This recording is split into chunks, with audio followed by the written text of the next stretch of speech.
Hi friends, உஷாவின் உலகத்திற்கு உங்களை அன்புடன் வரவேற்கிறேன். நம்ம முன்னோர்கள் நமக்கு கொடுத்த வரம் இந்த ரசம் தாங்க.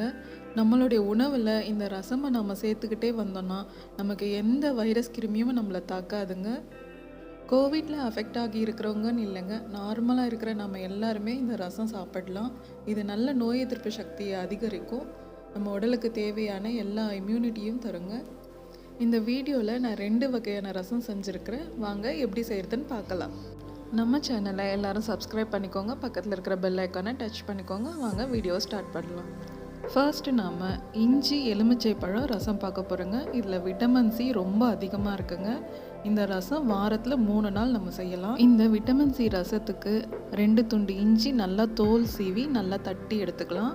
1 ஸ்பூன் சீரகம், 1 ஸ்பூன் மிளகு, 2 காஞ்ச மிளகு மிக்சியில் போட்டு நல்லா கொரப்பாக அரைச்சி எடுத்துக்கலாம்.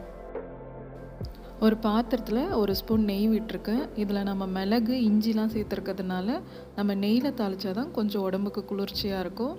நெய் காஞ்சதும் 1 ஸ்பூன் கடுகு போட்டுக்கலாம். கடுகு நல்லா வெடித்ததுக்கப்புறம் ஒரு 1/4 ஸ்பூனுக்கு கம்மியாக வெந்தயம் சேர்த்துக்கலாம். இப்போ நல்லா கடுகு வெடித்து அதோட எசன்ஸ் எல்லாம் எண்ணெயில் இறங்கினதுக்கப்புறம் நம்ம தட்டி வச்சுருக்கிற இஞ்சியும் கறிவேப்பிலையும் சேர்த்துக்கலாம்.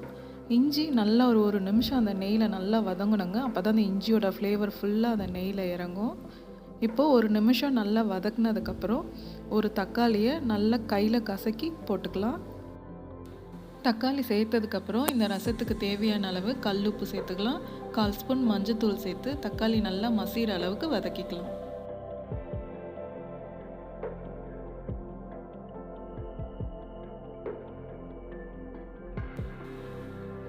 இப்போ தக்காளி நல்லா மசிஞ்சிடுச்சுங்க. இப்போது நம்ம பருப்பு வேக வச்சு அதோட பருப்பு தண்ணியை மட்டும் இருத்து வச்சுக்கலாம். அந்த தண்ணியை சேர்த்துக்கலாம்.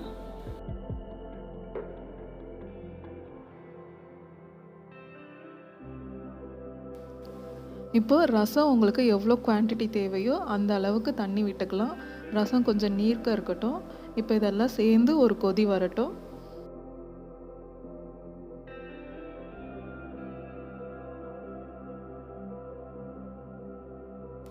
இப்போது பருப்பு தண்ணி நல்லா கொதிச்சிடுச்சு. இப்போ சிம்மில் வச்சுட்டு நம்ம பொடிச்சு வச்சுருக்கிற மிளகு சீரகம் போட்டுக்கலாம். பெருங்காயம் 1/4 ஸ்பூன் போட்டுக்கலாம். ஒரு 1/4 டம்ளர் தண்ணி விட்டுக்கலாம். கொத்தமல்லி தூவிக்கலாம். இப்போ நம்ம விட்ட தண்ணியோடு சேர்ந்து கொத்தமல்லி எல்லாம் நுரைச்சி வரும். அந்த டைமுக்கு ரசம் ஆஃப் பண்ணிடலாம்.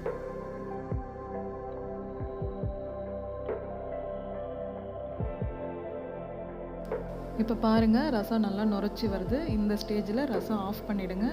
ஆஃப் பண்ணிவிட்டு கொஞ்சம் கொத்தமல்லி தூவிட்டு உடனே ஒரு தட்டு போட்டு மூடிடுங்க. அப்போ தான் அந்த கொத்தமல்லியோட ஃப்ளேவர், மிளகு சீரகத்தோட காரம் எல்லாம் ரசத்தில் நல்லா இறங்கும். இந்த ரசம் நல்லா ஆறுனதுக்கப்புறம் லெமன் புழிஞ்சிக்கலாம். நம்ம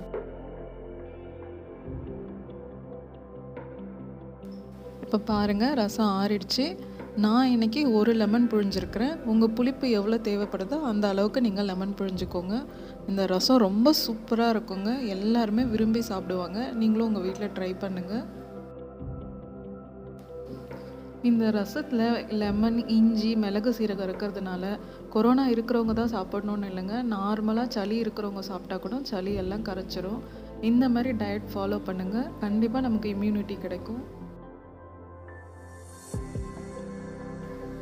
இப்போ நம்ம பார்க்க போகிறது மிளகு ரசங்க. இது நம்ம உடம்புல தேவையில்லாத கிருமிகள் எல்லாம் அழிச்சிருங்க.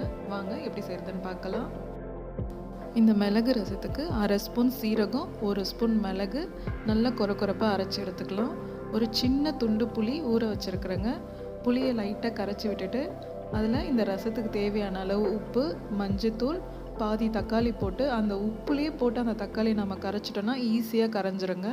கரைச்சி எடுத்துக்கலாம். நாம்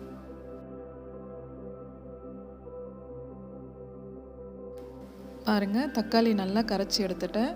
இப்போ இதில் பாதி அளவு தண்ணி விட்டு ஒரு கொதிக்க விடலாம். ஏன்னா புளி தக்காளியோட பச்சை வாசனை போகணும். அதுக்காக ஒரு கொதிக்க விடலாம். பாருங்கள், நல்லா கொதிச்சிடுச்சு. இப்போ கேஸை சிம்மில் வச்சுட்டு கறிவேப்பிலை, கொத்தமல்லி, கொஞ்சம் பெருங்காயம், நம்ம அரைச்சி வச்சுருக்கிற மிளகு சீரகம் பொடி சேர்த்துட்டு நமக்கு தேவையான அளவு தண்ணி விட்டுக்கலாம். இப்போ இது நல்லா நுரைச்சி வர வரைக்கும் வெயிட் பண்ணலாம். அதுக்குள்ளே நம்ம தாளிச்சிடலாம்.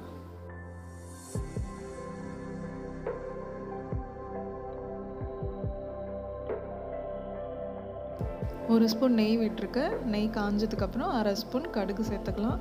கடுகு நல்லா பொரியட்டுங்க. கடுகு நல்லா பொரிஞ்சாதான் அதோட எசன்ஸ் ஃபுல்லாக நெய்யில் இறங்கும். கடுகு பொரிஞ்சதுக்கப்புறம் ஒரு காஞ்ச மிளகாவை கிள்ளி சேர்த்துக்கலாம். கொஞ்சம் கறிவேப்பிலை சேர்த்து தாளித்து ரசத்தில் சேர்த்துக்கலாம். இந்த ரசத்துக்கு மிளகு காரம் மட்டும்தாங்க தேவை. இதில் மிளகாலாம் அரைச்சிடாதீங்க. வெறும் நல்லா மிளகு மட்டும் கொஞ்சம் ஜாஸ்தியாக வச்சுக்கோங்க. அந்த மிளகு காரம் தான் இந்த ரசத்தில் நல்லா தெரியணும். இப்போ பாருங்கள், நல்லா நுரைச்சி வந்துருச்சு. நம்ம கொத்தமல்லி தூவி தட்டு போட்டு மூடிடலாம். இந்த 2 ரசமும் உங்கள் வீட்டில் அடிக்கடி செய்யுங்க. உங்களோட ஃபீட்பேக்கை கமெண்ட்டில் சொல்லுங்கள். இந்த வீடியோ பிடிச்சிருந்தா லைக் பண்ணுங்கள். உங்கள் ஃப்ரெண்ட்ஸ் அண்ட் ஃபேமிலிக்கு ஷேர் பண்ணுங்கள். தேங்க்ஸ் ஃபார் வாட்சிங். Stay home, stay safe.